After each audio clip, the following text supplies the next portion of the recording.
Okay, so let's continue our discussion of Tim O'Brien and this idea of writing about trauma and the healing aspects of storytelling. So one of the narratives that we were talking about was how Tim O'Brien and his daughter revisit the field where Kiowa was killed, where he drowned. So in the story Field Trip, Tim revisits the site and he talks about sort of returning Kiowa's hunting hatchet and sort of paying tribute to his lost friend. But he also sort of comments on the changes to his own character. So he also talks about, how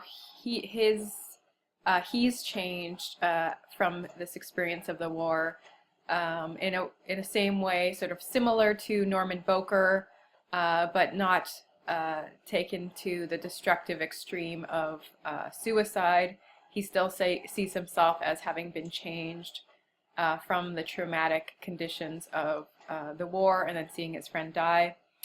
So on page 210, this is Tim O'Brien reflecting on the sort of the significance of Kiowa's death on his sense of self, his sense of identity. So on 210, he says, this is the middle of the page, "This little field I thought had swallowed so much, my best friend, my pride, my belief in myself as a man of some small dignity and courage. Still, it was hard to find any real emotion. It simply wasn't there. After that long night in the rain, I'd seemed to grow cold inside, all the illusions gone, all the old ambitions and hopes for myself sucked away into the mud. Over the years, that coldness had never entirely disappeared. There were times in my life when I couldn't feel much, not sadness or pity or passion, and somehow I blamed this place for what I had become, and I blamed it for taking away the person I had once been. For 20 years this field had embodied all the waste that was Vietnam, all the vulgarity and horror."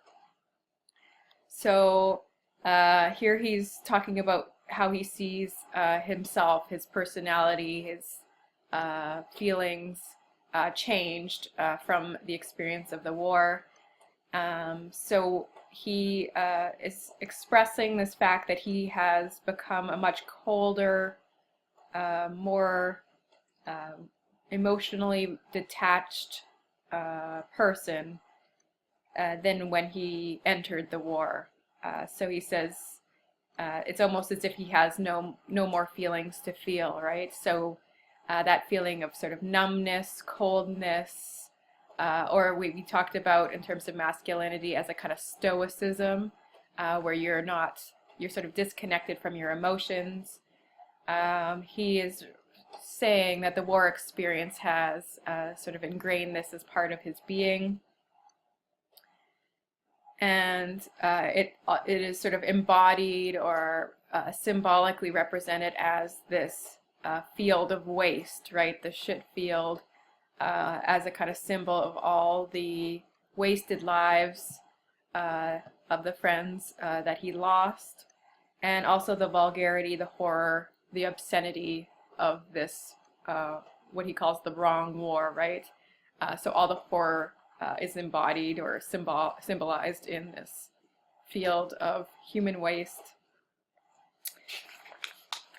And there is a sort of optimism at the end of Field Trip, where once he leaves the hatchet, he does feel like this is maybe a hopeful moment for him, a bit of redemption or possibility of sort of renewal in his life. So on page 212, he says, "The sun made me squint.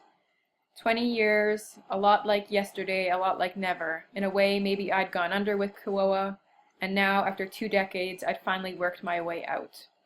So here he is with his daughter, revisiting Vietnam, this field, and he finally is sort of seeing a way out of this tunnel, this darkness, this mud, the horror, and looking forward to maybe a possibility, a life of renewing, becoming the Tim that he used to be prior to the war. So somebody who had emotional connection, who wasn't cold or detached from his relationships. Okay, so there are a few more sections that I do want to talk about in terms of the sort of changes that occur in Tim O'Brien's character. And in regards to this cold, unfeeling quality, I think we get evidence of that in the story The Ghost Soldiers. And in this story, we have the results of what happens when Tim O'Brien is shot. So he's shot, and he's not treated right away. So the new medic has come in. This is after Rat Kiley has blown off his toe and been taken away. So they have a new medic. His name is Jorgensen. And Jorgensen is not prepared in the same way that Rat Kiley was. And by the time that Jorgensen comes to treat Tim, who's been shot, he's in shock, and he really ends up resenting Jorgensen for not treating him in the right way at that moment, treating his shock. And then eventually Jorgensen will replace Tim within the Alpha Company. So Tim is released, and Jorgensen replaces him as sort of as part of the sort of brotherhood that has developed between all these men in Alpha Company, right? So if you think of it as this homosocial, almost like a fraternity or brotherhood, Tim is displaced once he is sent away. He's got, been shot twice now. This time is medical leave. So Jorgensen has replaced him, and we get his sense of resentment against this man. He plots revenge. He's angry and sad as well, I think, because he has been replaced and no longer feels the same way he did, or the other men don't treat him in the same way that they once did. So he's sort of lost a bit of their respect, or he's no longer in the sort of homosocial intimate bond that they once were. So you could say another example of trauma in the book is this sense of displacement that Tim O'Brien experiences when he is no longer part of this brotherhood, when they've replaced him with Jorgensen. And to add sort of insult to injury, they also make fun of his wound. So on page 224, they describe how his, I guess he got shot in his rear end, and every day, so 3 times a day, no matter what, I had to stop whatever I was doing. I had to go to a private place and drop my pants and smear on this antibacterial ointment. The stuff left stains on the seat of my trousers, big yellow splotches, and so naturally there were some jokes. So the others make fun of him, and it's, sort of a humiliating experience, and compounding that is the fact that he's sort of out of touch with the other men who he was once so close with. So the other guys, Sanders, now accept Jorgensen as part of the team, right? So Tim is out, Jorgensen is in, and he feels a lot of anger and resentment towards Jorgensen. He's jealous, right? So there is a sense that he's no longer part of this brotherhood anymore. He's been displaced, and it's something that causes a change in his character. So in 227, we see him describing this shift or change in his personality. And it's about his his hatred, his coldness. And he had never been this way before. And he says the war had changed him. So 227, something had gone wrong. I'd come to this war a quiet, thoughtful sort of person, a college grad, Phi Beta Kappa and Summa Cum Laude, all the credentials, but after 7 months in the bush, I realized that those high, civilized trappings had somehow been crushed under the weight of the simple daily realities. I turned mean inside, even a little cruel at times. For all my education, all my fine liberal values, I now felt a deep coldness inside me, something dark and beyond reason. It's a hard thing to admit, even to myself, but I was capable of evil. I wanted to hurt Bobby Jorgensen the way he'd hurt me. For weeks it had been a vow, I'll get him, I'll get him. It was down deep inside me like a rock. Okay, so we have this new hardness, right? He describes it as like a rock, but it is this coldness, this meanness, this recognition that he is capable of cruelty, of violence, of hatred, and he's never recognized that part of himself before.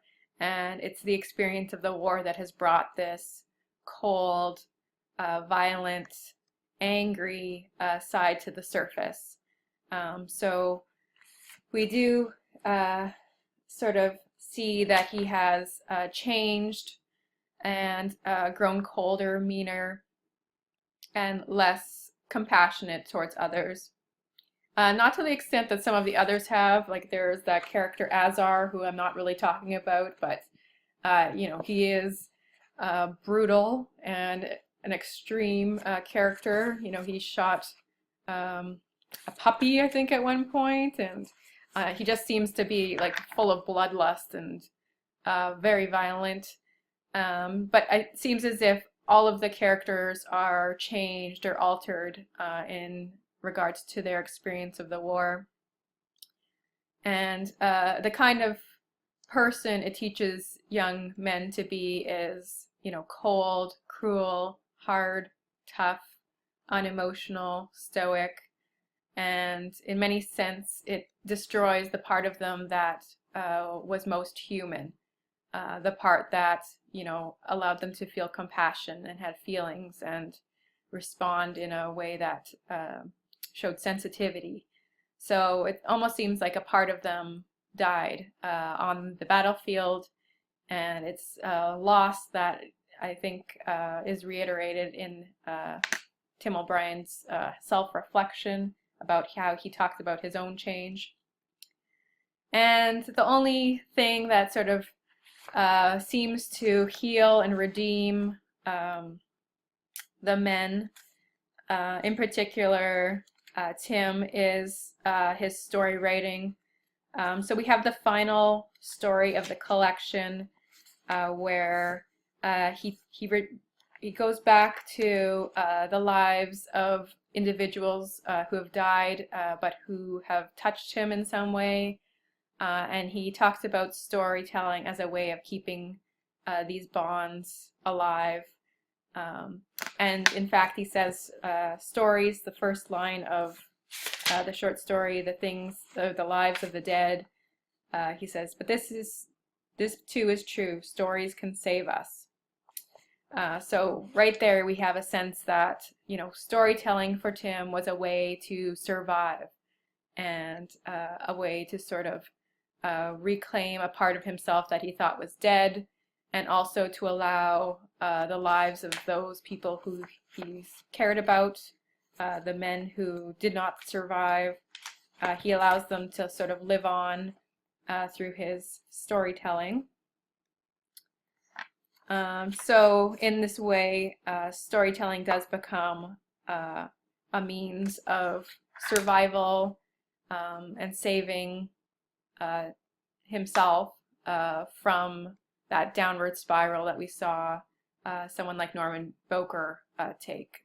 So that self-destruction and you know, cycle of mental instability and breakdown.